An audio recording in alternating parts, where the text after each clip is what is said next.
चटाक। जैसे ही वह थप्पड़ मेरे गाल पर आकर लगा तो मेरे हाथ में जो मैंगो शेक की ट्रे थी वो दूर जा गिरी। ट्रे में रखे सभी ग्लास के टुकड़े टुकड़े हो चुके थे। हर तरफ फर्श पर टूटे हुए ग्लास के टुकड़े बिखरे हुए थे और मैं भी फर्श पर एक तरफ गिरी पड़ी थी। कुछ होश नहीं था। कुछ पल के लिए मेरा दिमाग सुन्न हो चुका था। शायद थप्पड़ बहुत जोर से पड़ा था या फिर मैं उस थप्पड़ के लिए तैयार नहीं थी। उस थप्पड़ की गूंज से पूरे हॉल में शांति हो गई। किसी के मुंह से एक लफ्ज़ ना फूटा। मम्मी जी के चेहरे पर कुटिल मुस्कान आ गई, जैसे यह थप्पड़ मारकर उनके बेटे ने कोई किला या गढ़ जीत लिया हो। मम्मी जी की सारी सहेलियां जो उस किटी पार्टी में मौजूद थी, हैरानी से मम्मी जी को, तो कभी उनके बेटे सुजय को, तो कभी उनकी बहू यानी कि मुझे, सुदीप्ता को देख रही थी। पर किसी ने आगे बढ़कर मुझे उठाने की कोशिश नहीं की। जब थोड़ा दिमाग सही हुआ और धीरे धीरे अपने होश में आने लगी तो खुद ही खड़ी हो गई। देखा तो धीरे धीरे मम्मी जी की सहेलियां नदारद हो चुकी थी। क्यों कोई दूसरों के घर के पचड़ों में टांग अड़ाए, यही सोचकर वह सब वहां से निकल गईं। जैसे ही खड़ी हुई वैसे ही सुजय चिल्लाते हुए बोले, घर के बाहर किससे पूछ कर गई थी? बहुत ज़्यादा मौज मस्ती करने का शौक चढ़ा है तुझे। इज्जत से रहना है इस घर में तो रह, वरना शौक उतारने अच्छे से आते हैं मुझे। सच कहूँ तो सिर अभी भी घूम रहा था, इसलिए कुछ कह नहीं पाई। सुजय अपना गुस्सा दिखाकर घर के बाहर निकल गए और मम्मी जी, उन्हें तो शायद मुझसे कोई हमदर्दी थी ही नहीं। वही तो थी जिनके कलेजे को सबसे ठंडक पहुंचती थी, क्योंकि वही थी जिन्होंने सुजय को फ़ोन करके कहा था कि मैं घर के बाहर गई हूँ। अचानक मम्मी जी मुझसे बोली, अब पति से बिना पूछे घर के बाहर जाएगी तो बेचारा हाथ नहीं उठाएगा तो क्या करेगा? इतना तो पत्नी को भी सोचना चाहिए। अब खड़ी खड़ी देख क्या रही है? फटाफट से बिखरे हुए टुकड़ों को उठा और अपना काम कर, बोलकर मम्मी जी भी अपने कमरे में चली गई। मैं वहीं हॉल में खड़ी रह गई। आखिर गलती क्या थी मेरी? यही कि मैं मम्मी जी की किटी पार्टी के लिए बाहर से सामान खरीद कर ले आई, और बाहर भी कितना, घर के पास वाली दुकान से ही लेकर आई थी। बस फ़ोन करके सुजय को नहीं बताया था, पर मम्मी जी को तो बोलकर ही गई थी ना। उसकी इतनी बड़ी सज़ा दी गई मुझे। आंखों में आंसू और अपने दिल के टुकड़े लिए मैं उन बिखरे हुए टुकड़ों को समेटने लगी, पर कुछ दरक चुका था मेरे अंदर। सुजय तो मर्द है, लेकिन मम्मी जी तो औरत है, और जब भी उनका बेटा ऐसी कोई गलती करता है तो वे हमेशा उसकी पहरेदार बनकर खड़ी हो जाती हैं। सच ही कहा है कि मर्दों की बनाई बंदिशों की खुद औरतें पहरेदार होती हैं, जो उनके गलत को सही साबित करती हैं। मैं सुदीप्ता, इस घर की बहू। मेरी शादी सुजय से 8 महीने पहले हुई थी।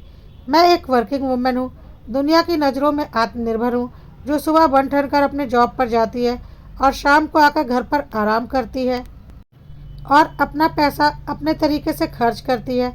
घर में नौकर चाकर हैं तो मुझे कुछ नहीं करना पड़ता।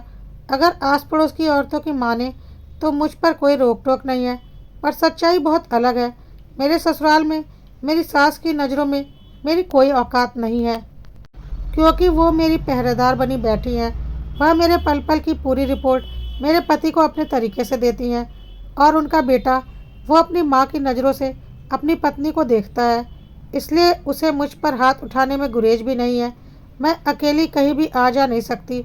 अगर मुझे थोड़ा सा भी ऑफिस से आने में लेट हो जाए तो मेरा पति वहीं पहुंच जाता है, और ऑफिस के बाहर जब मैं निकल कर आती हूँ तो वही लोगों के सामने मेरी इज्जत का फालूदा कर चुका होता है।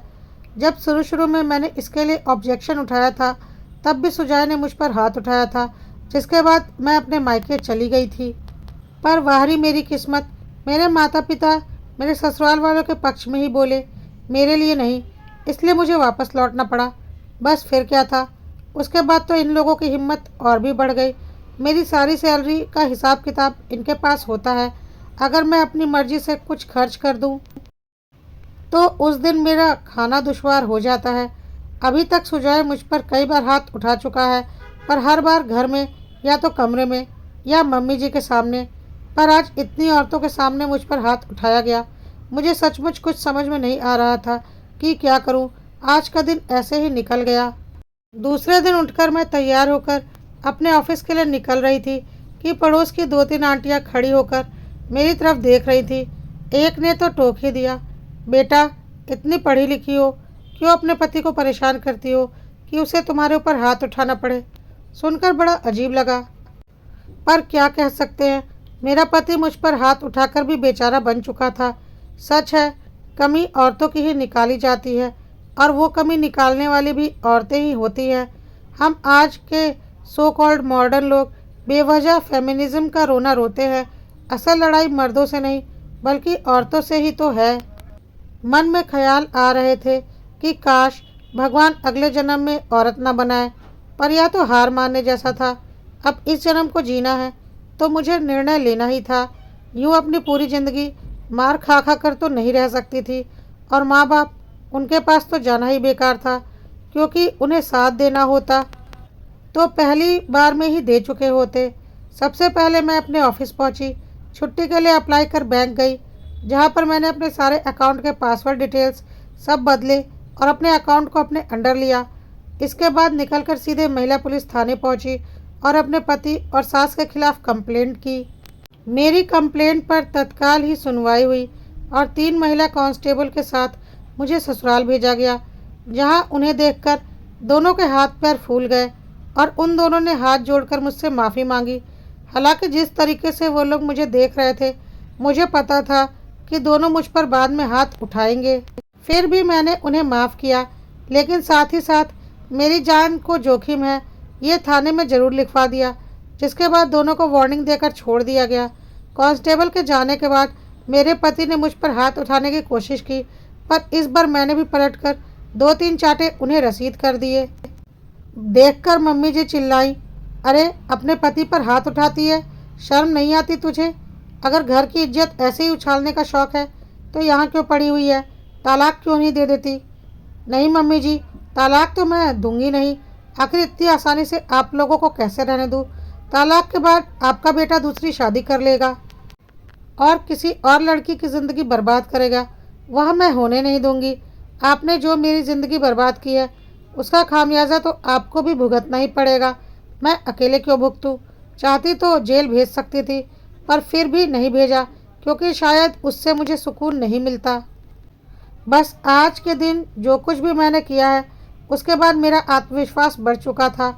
मैं उन्हीं लोगों के नाक के नीचे रहती हूँ, अपनी मर्जी से अपनी ज़िंदगी जीती हूँ, पर वो लोग बड़बड़ाने के अलावा कुछ नहीं कर सकते।